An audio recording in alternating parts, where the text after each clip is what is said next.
Mas, iki aku duit 8 juta dititipi bojoku. Wonge njaluk paket ruang tamu, Mas. Paket ruang tamu. Paket ruang tamu duitku 8 juta. 8 juta iki gon mulih, Mas. Iki tak go mulih. Gon mulih 8 jutamu. Bayare ku nek wis teko omah. Lah terus duit iki nggih apa terusan? Ya gon mulih kok nyanyi ya kena. Weh, kan nggih DP berarti iki. Oh ya wis, kita go mulih sik. Gone yo murah. 7 juta ora sampai 8 juta ya ta. Bae sik susuk to Mas iki. Susuk, Heeh. iki nomor 1. Nah, backdrop TV iki, Mas. Iki istimewa pol ya. Wis enek nggon hiasane, Mas. Iki enek nggon hiasan, gawe boneka, gawe piala-piala ya kena. Lacine ya wis enek 1 2 3 ya ta. Iki bahane wis keramik enake. Nah, iki gawe keramik ini ngresiki enak, Mas.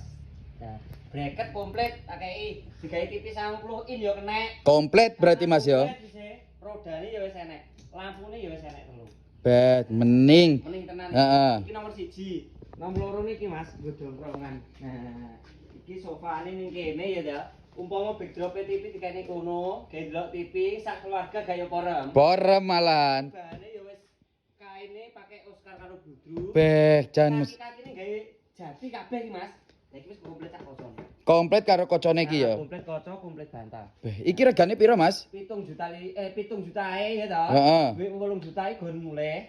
Nah, penak to bayare nek wis teko. Bayarnya COD gratis ongkir Jatim Jateng Madura Jogja. Berarti omahku ki Jogja ki wis gratis ongkir berarti Mas.